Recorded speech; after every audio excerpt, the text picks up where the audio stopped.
É unha honra para min estar aquí.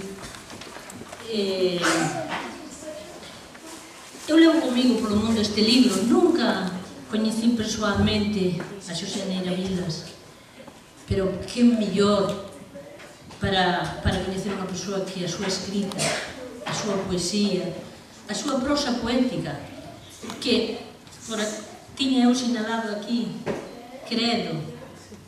Xa non vou ler, acaban de o ler magníficamente. Despois tiven outros libros, pero eu diría que este foi o libro de poesía que abriu a miña alma.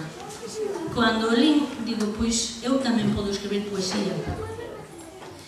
E vou ler agora aquí dous poemas pequenos, non fai falta que me aplaudan no medio.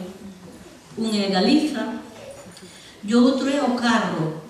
Eu quería ler un poema que eu dediquei á miña mãe, pero ese poema escóndese de min. Desde que morreu a miña mãe nunca encontro ese poema. E teño publicado en algún lugar, pero non o encontro. Entón vou ler estes dous, que son moi breves.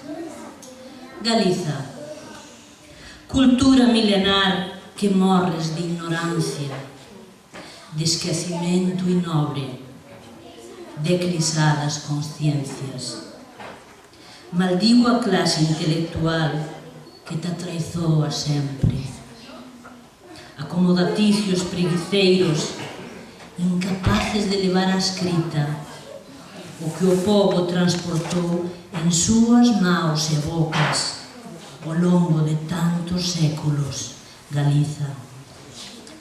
E O Carro,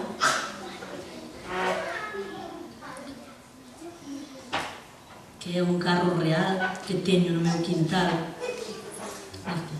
No meu quintal morre un carro. Nos ollos de quen o ve é apenas madeira que apodrece, mas eu sinto morrer as maus que o fixeran.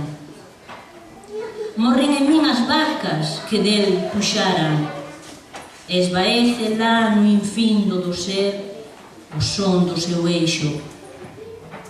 Sinto como cesa o rodar das lamias de ferro contra o chao.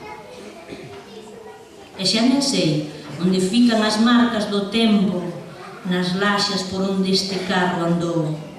A casa veu nel o pan das leiras, veu leña que aqueceu os longos invernos de outros tempos. E nel paseou a mascarada no entroido. Non é un simples carro, non é madeira que apodrece, é un ser vivo que se rende.